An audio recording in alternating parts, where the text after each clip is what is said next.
Bienvenue. Welcome to Focus on French Cinema 2024, the 19th Annual Film Festival presented by the Alliance Française of Greenwich. My name is Renee Ketchum, Managing Director of Focus on French Cinema. Today, we are thrilled to have with us Thierry Klifa, the director of Les Rois de la Piste, Rachel's Game, for the U.S. premiere screening at Focus on French Cinema. Thierry will be in conversation with Focus on French Cinema's Director of Programming, Joe Myers. Welcome, Joe. Welcome, Thierry. Thank you, Teddy. I want to tell you, I love your film. When I saw it, I thought it was a perfect film to open our festival with and to show in a theater, because I think to see this film with an audience is going to be a great pleasure. What I wondered was, this film reminded me of a lot of the caper films. I sort of grew up watching things like the Thomas Crown Affair and Topkapi. Is that a genre that interests you? Did you draw on any of those films for this story? D'abord, j'ai beaucoup aimé le film et quand je l'ai vu, j'ai pensé que c'est le film parfait pour l'ouverture de ce festival parce qu'il faut absolument le voir au théâtre, dans une salle de cinéma avec un public. Alors, je voudrais vous demander, est-ce que ça m'a fait penser aux films comme Topkapi, Thomas Crown Affair, tous les films de caper films, comme on dit. Est-ce que c'était un genre qui vous a inspiré de faire ce film? Oui, beaucoup, beaucoup. J'ai été très inspiré par ces films-là. D'abord, merci d'avoir aimé le film. Ça me fait très plaisir, ça me touche. Il y a un film que j'avais en tête, qui est un film qui s'appelle Family Business de Sidney Lumet, avec Dustin Hoffman, Sean Connery, Matthew Broderick, qui était comme ça sur une famille d'arnaqueurs, et où l'arnaque se transmettait de grand-père en fils et de fils en petit-fils. Et j'étais très inspiré par ce film, très inspiré aussi par les films de Black Edwards, les films de Jonathan Demme des années 80. C'est des films qui sont, voilà, Top Capi évidemment, des films qui sont des comédies policières. Et les références françaises, c'était un petit peu les films de Jean-Paul Rapneau, notamment, pour leur élégance, pour leur rythme. Et j'avais décidé vraiment de m'amuser avec le genre, de faire un film qui, à la fois, soit une comédie, qui soit aussi, il y a un aspect policier. D'ailleurs, pour le personnage de la détective, on s'était beaucoup inspiré du look de Faye Dunaway dans l'affaire Thomas Crown. First off, thanks very much for your compliments about the film. I have been inspired by a lot of those films. I was thinking particularly of Family Business, which is one where you see the generations from grandfather to father to son passing on the whole business of being part of a scam artist family. And so this was certainly something that I had in mind. Also films like the films of Blake Edwards, all those films from that generation, and Jonathan Demme, of course, and the films from the 80s. So yes, they were those American sort of crime heist films, but Topkapi certainly, but other French films, certainly the films of Jean-Paul Rapneau, which have an elegance that go along with the crime and the humor. But I also wanted to really have some fun with the genre and to mix the story of this family of scam artists and the comedy aspect of it with the crime film aspect of it. And there, for the detectives in the film, I was certainly inspired by the detectives from the Thomas Crown Affair. They were an example for me. One of the most impressive aspects of this film, from my point of view, is the way you walk a very fine line between comedy and family drama. Was that one of your challenges, to achieve that so that it didn't tip over into one side or the other? I thought that was quite remarkable. Une chose qui m'a vraiment impressionnée, c'est le fait que vous avez maintenir cette frontière entre la comédie et un drame familial. Est-ce que c'était difficile de maintenir cet équilibre entre ces deux types de films?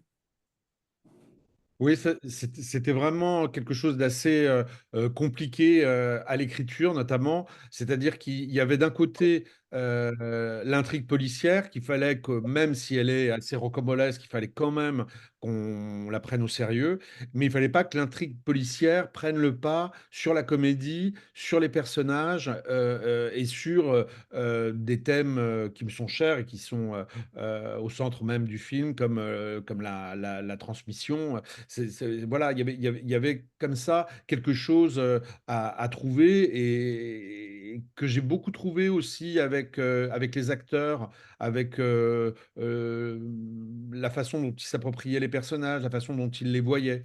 Mais c'est vraiment un film qui s'est fait beaucoup à l'écriture, après à la mise en scène et beaucoup aussi au montage, parce qu'il fallait pas non plus confondre le rythme et la précipitation.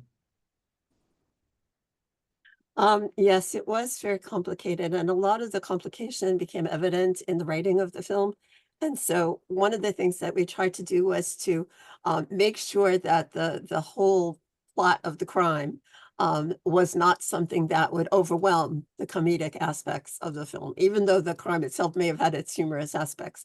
So this was one thing that we worked very hard not to overwhelm the comedy of it. But there are also certain themes that were very important to me. For example, the whole idea of generational transmission, which I also wanted to be able to maintain. So all of this was something that became evident during the writing period, the writing stage of the film. And it was also something then that we were able to find as the actors really appropriated the characters that they were playing, and something more came out in them. So that became a fuller part of it. I think that this is something that is something you have to look for both in the process of writing at the beginning of the project, but then also in the editing process at the end of the film too, which played it. And it's very important not to confuse rhythm with speed. This is also a very unsentimental portrait of motherhood, you know, by Fanny Ardant. I mean, she's a much more complicated character than many mothers in a movie would be. Alors, je crois que votre portrait de la maternité et une mère est pas la mère sentimentale qu'on voit souvent, mais une personne qui est beaucoup plus compliquée. Et ce personnage, joué par Fanny Ardant est vraiment très compliqué. Oui, oui, oui, moi j'aime bien j'ai grandi dans un univers très féminin avec ma mère, ma grand-mère, ma tante, ma sœur, et c'était des femmes très fortes où il n'y avait pas beaucoup de place au sentimentalisme. Et j'ai longtemps cru que les femmes étaient plus fortes que les hommes avant de découvrir un peu la vie et de voir que leur place était plus difficile que ça à prendre dans la société. Après, il y a comme bon, je suis très cinéphile et que certains films m'accompagnent dans la vie, toujours pour revenir à Sidney Lumet, je trouvais qu'il y avait une filiation un peu entre le personnage de Anne Bancroft dans À la recherche de Garbeau, qui est un film que j'adore, qui joue aussi sur des registres comme ça, à la fois sur plusieurs genres.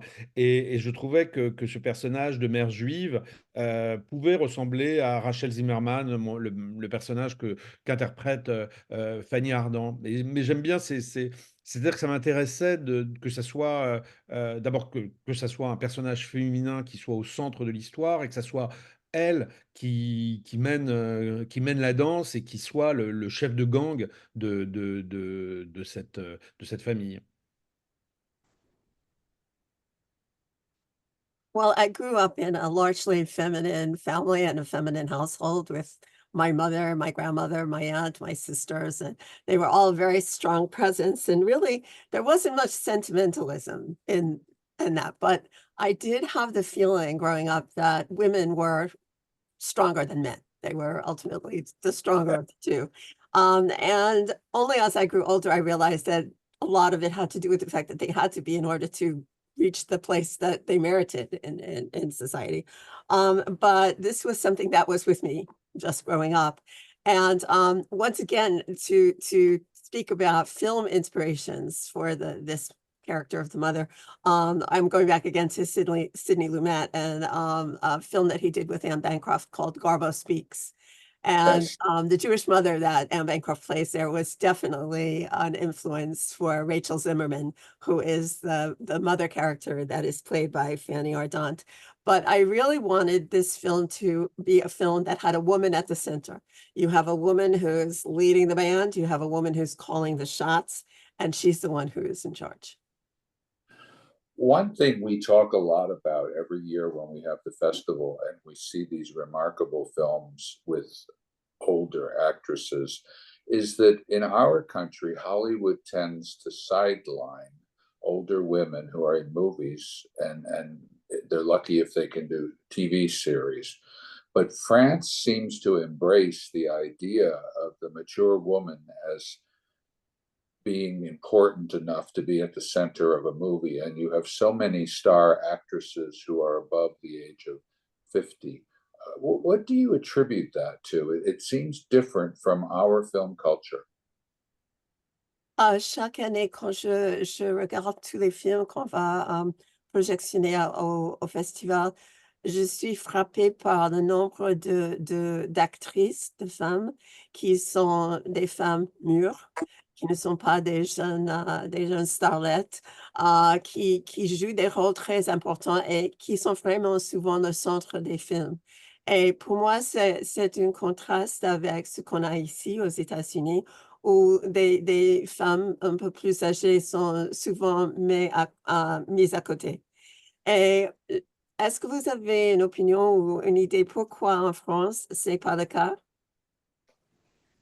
Hem, Vous savez qu'en France, déjà, il y a des organisations qui se plaignent qu'il y ait pas suffisamment de rôles pour les femmes, de plus de 50 ans. Donc, je pense qu'on je je je pense que la première qui a repoussé les frontières de l'âge, c'est Catherine Deneuve avec qui j'ai fait 3 films et après, les autres se sont engouffrés, derrière. Il y a eu, Isabelle Huppert, Nathalie Baye, Fanny Ardant, Isabelle Adjani, mais je pense que le cinéma français, d'abord, il y a plus de réalisatrices, donc de femmes qui font tourner des femmes, qui leur ressemblent, qui ont leur âge, et puis je pense peut-être qu'on est plus, à l'écoute, de l'évolution de la société. Moi, pour ma part, j'ai toujours tourné la plupart du temps, j'ai toujours eu des actrices, je tournais avec Nathalie Baye, avec Daniel Darieux, avec Catherine Deneuve, enfin avec des femmes qui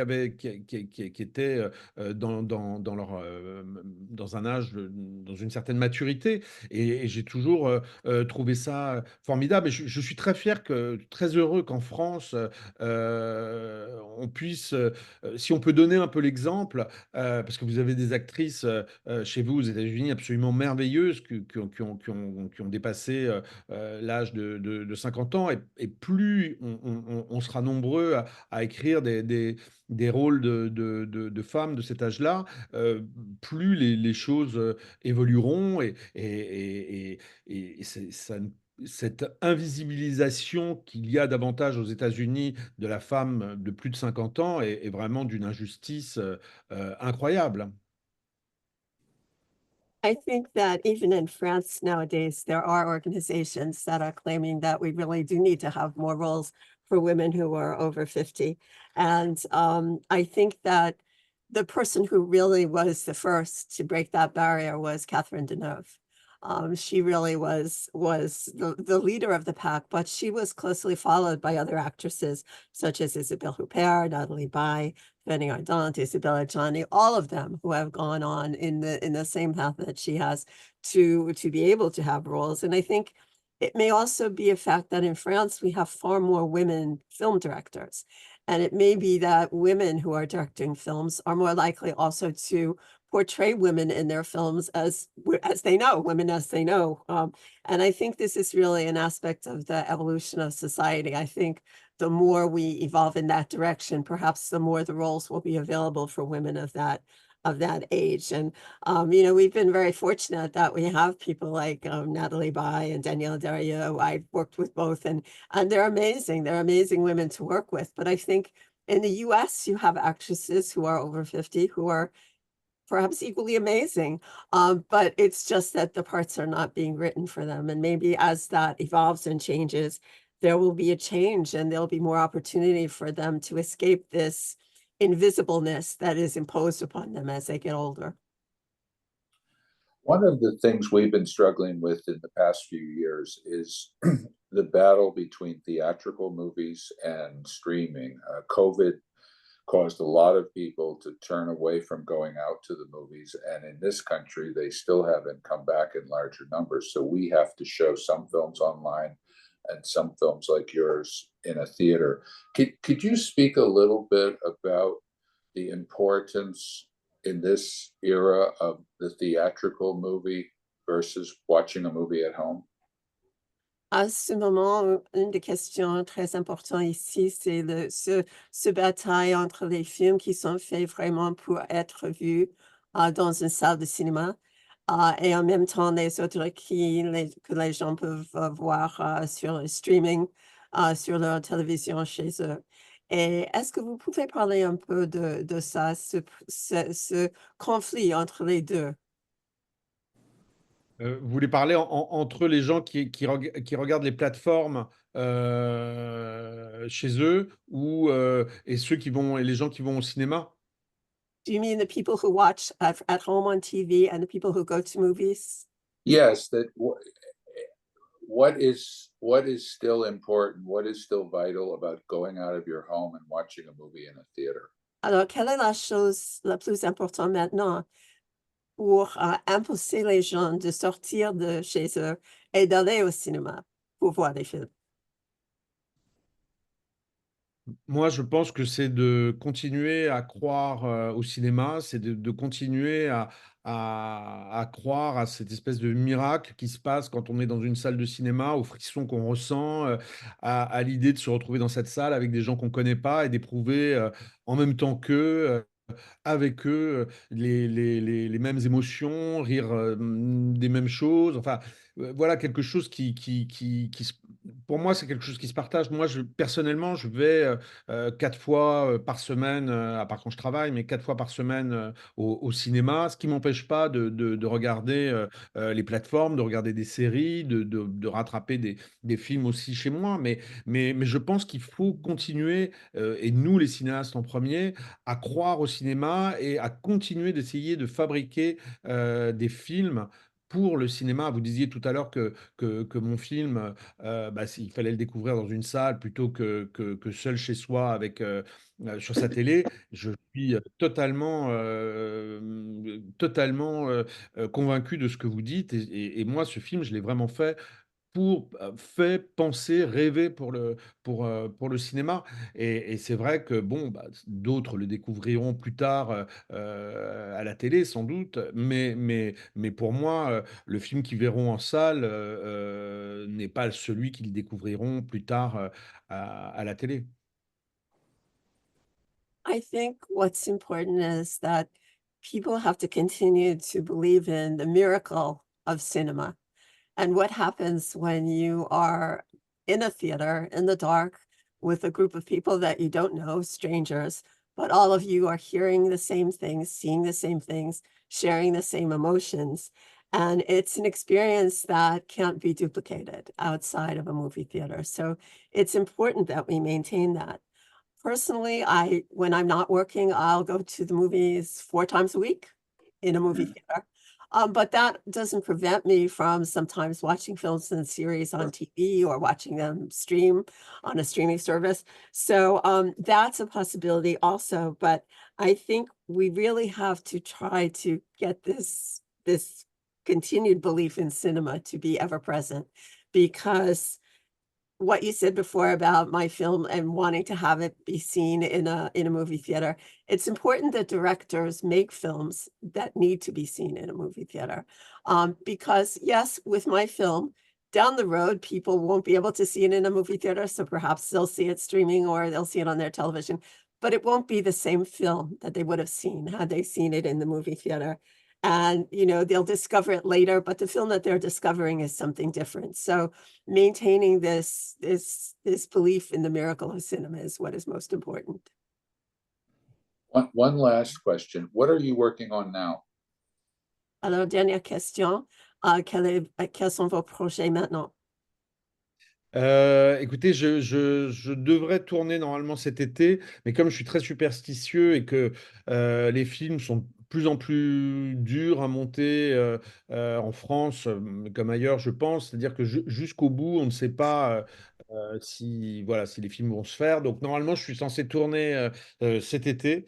Et puis, j'écris en même temps un projet sur un projet sur un biopic, mais dont je peux pas beaucoup parler malheureusement. Donc, mais je viendrai les présenter chez vous, bien entendu, puisque je suis déjà venu il y a quelques années présenter Tout nous sépare avec Catherine Deneuve. Donc, c'est pour ça d'ailleurs que je ne peux pas être là. C'est parce que je suis en préparation de ce film que je dois tourner au mois de juin et dont le tournage c'est avancé. Donc voilà. I'm actually very superstitious, so I'm not going to talk a lot about it. But I'm supposed to be filming this summer, and as many times things go up to the last minute, will it happen? Won't it happen? And in what form will it happen? I'm reluctant to talk too much about it, but I hope to be shooting this summer, and I'm also working on writing another project. And the fact that I'm supposed to shoot in June is the reason why I'm not able to be with you in person now, Yes. because we're doing the preparation work for that. But yes, there's some projects in the works. Well, good luck with that, and thank you for doing this interview.